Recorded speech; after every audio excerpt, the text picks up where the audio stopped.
তো স্বপ্নের হিরো থাকে, আপনার স্বপ্নের হিরো কি? সাকিব খান। সাকিব খান দেখতে খুব সুন্দর, বাংলাদেশের হিরো, সুপার স্টার। মানে আমি দেখতে অনেক সুন্দর। সাকিব খান না, আমার বাচ্চা যদি হয় অনেক সুন্দর হবে। এটাতে কোনো ই নাই কিছু। আমিও দেখতে সুন্দর, সাকিব খানও দেখতে সুন্দর। আমাদের বাচ্চা তো খুব লাল টকটকে হবে। বাচ্চার নাম কি রাখতে চান? এখন না, এখন আমি কিভাবে নাম রাখবো? অবভিয়াসলি ছেলে চাই। আমার ছেলে খুব পছন্দ, আমার ছেলে বাবু পছন্দ। যে আপনার ভিতরে কি গুণ আছে যার জন্য সাকিব খান আপনার প্রেমে পাগল হবে বা আপনার কাছে আসবে? কি আছে আপনার ভিতরে? আমার মধ্যে সবকিছু আছে। প্রত্যেকটা মেয়েরই হচ্ছে স্বপ্ন হচ্ছে সাকিব খানের সাথে মুভি করার। আমারও ওরকমই ইচ্ছা সাকিব খানের সাথে মুভি করার। যদি আমার লাগে, কপালে থাকে, অবশ্যই আমি এই সিনেমা করব, আপনারা দেখতে পারবেন।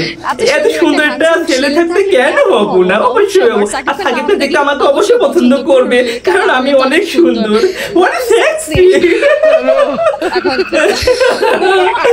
হ্যাঁ, এখন যদি পয়েন্টটা পরে দেখা যাবে কি হচ্ছে না হচ্ছে, কারণ আমি কিভাবে বলবো তার সাথে একটু কম্বিনেশন হবে, রিলেশনশিপ হবে, সে তো গার্লফ্রেন্ড বানাবে, বিয়ে শাদী করে ফেলে, ওইটা সে আগেই মুভিতে সাইন, তারপরে দেখা যাবে।